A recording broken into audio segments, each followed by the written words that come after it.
22 जनवरी के बाद जब श्री राम मंदिर में प्राण प्रतिष्ठा कार्यक्रम खत्म हो जाएगा, तब भक्तों को श्री राम 3 रूपों में दर्शन देंगे।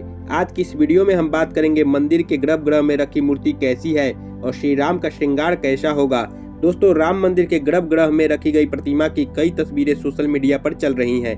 मंदिर के गर्भगृह में जो प्रतिमा प्राण प्रतिष्ठा के लिए रखी गई है, यह उसकी तस्वीर काले रंग के पत्थर से बनी चमकदार मूर्ति श्री राम के बाल रूप की है।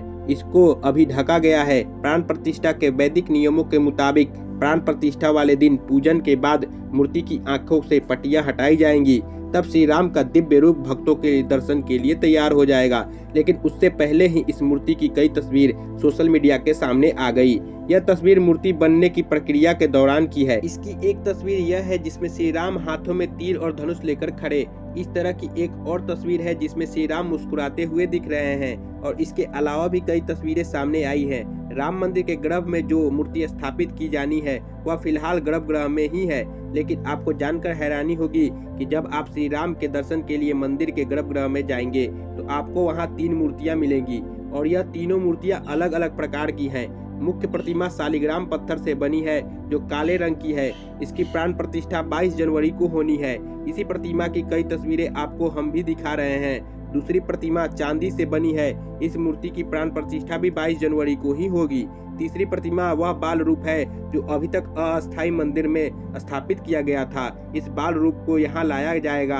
आपकी स्क्रीन पर इस वक्त भगवान श्री राम की तीनों प्रतिमाएं जो 22 जनवरी के बाद मंदिर के गर्भगृह में दर्शन के लिए मौजूद रहेंगी। इन तीनों रूपों में भगवान श्री राम अपने भक्तों को दर्शन देने वाले हैं। देखा जाए तो तीनों प्रतिमाएं राम मंदिर के घर गृह में स्थापित होंगे, लेकिन मुख्य रूप से 5 वर्षीय बालक की तरह दिखने वाली मूर्ति ही मुख्य मूर्ति कहलाएगी। श्याम वर्ण यानी काले रंग वाला यह स्वरूप शालिग्राम पत्थर से बनाया गया है। यह मूर्ति विशेष रूप से शालिग्राम पत्थर से इसलिए बनाई गई है क्योंकि श्री राम को भगवान विष्णु का एक अवतार माना जाता है। शालिग्राम पत्थर को भगवान विष्णु का विग्रह यानी अंश स्वरूप माना जाता है। शालिग्राम पत्थर आमतौर पर नेपाल में गंडक नदी में पाए जाते हैं। नेपाल के शालग्राम गांव के नाम पर ही इन पत्थरों को शालिग्राम कहा जाता है। श्री राम की पूरी प्रतिमा की ऊंचाई 4.25 फीट यानी कि 51 इंच और चौड़ाई 3 फीट यानी कि 36 इंच है। श्री राम की इस प्रतिमा का वजन 200 किलो है।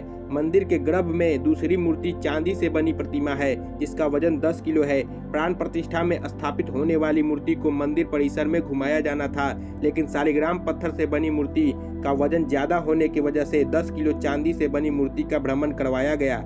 इस मूर्ति को पालकी में रखकर मंदिर परिसर में घुमाया गया था। इसके अलावा तीसरी प्रतिमा श्री राम की वही प्रतिमा होगी जो अस्थायी राम मंदिर में पूजा के लिए स्थापित की गई थी। रामलला की प्रतिमा भी अभी भी बाल रूप में ही है, जिसमें वह नवजात बालक की तरह दिखाई देते हैं, लेकिन इस सब में अचल यानी स्थापित होने के बाद कहीं ना ले जाने वाली मूर्ति शालिग्राम पत्थर से बनी मूर्ति ही होगी।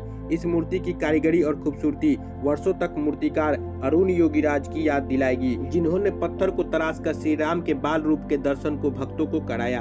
अब हम आपके संपूर्ण प्रतिमा की विशेषता के बारे में बताने जा रहे हैं। इस मूर्ति के निचले हिस्से में कमल का आसन बना हुआ है जिस पर श्री राम खड़े। श्री राम के पैरों की तरफ दाहिनी ओर राम भक्त हनुमान जी को दिखाया गया है और बाईं ओर श्री विष्णु के वाहन गरुड़ जी को दिखाया गया है। इस प्रतिमा में भगवान विष्णु के 10 अवतारों को भी दिखाया गया है। श्री राम भगवान विष्णु के 7वें अवतार माने जाते हैं। इस तरह से अगर हम सतयुग से लेकर कलयुग तक भगवान विष्णु के 10 अवतारों का क्रम देखें तो इन सभी का चित्रण इसमें किया गया है। प्रतिमा में भगवान राम के दाहिने हाथ की ओर श्री विष्णु के मत्स्य, कूर्म, वाराह, नरसिंह और वामन अवतार दिखते हैं। वहीं भगवान राम के बाएं ओर परशुराम, राम, कृष्ण, बुद्ध और कल्कि अवतार का स्वरूप दिखाया गया है। श्री राम की इस प्रतिमा में उनके सिर के ऊपर सूर्य देव को दिखाया गया है। यहाँ हम आपको बताना चाहते हैं कि श्री राम सूर्यवंशी थे, इसी वजह से उनके सिर की तरफ सूर्य देव को दिखाया गया है। इसके अलावा प्रतिमा में स्वास्तिक, ओम, शंख, चक्र और गदा के चिन्ह भी दिखाए गए हैं। हिंदू मान्यताओं के मुताबिक चक्र और गदा भगवान विष्णु के हाथों में भी होते हैं। मूर्ति में भगवान श्री राम के बाल भी दिखाए गए हैं। इसके अलावा उनके शरीर पर अंग वस्त्र भी दिखाया गया है। इसी के साथ साथ मूर्ति में ही श्री राम के गले में आभूषण भी दिखाएगी। प्राण प्रतिष्ठा के दिन संपूर्ण श्रृंगार के वक्त श्री राम के दाहिने हाथ में एक तीन मूर्ति जो राम मंदिर के गर्भगृह में स्थापित होगी। दोस्तों, अगर आपको हमारी जानकारी अच्छी लगी तो कमेंट में जय श्री राम लिखकर वीडियो को शेयर करें। धन्यवाद।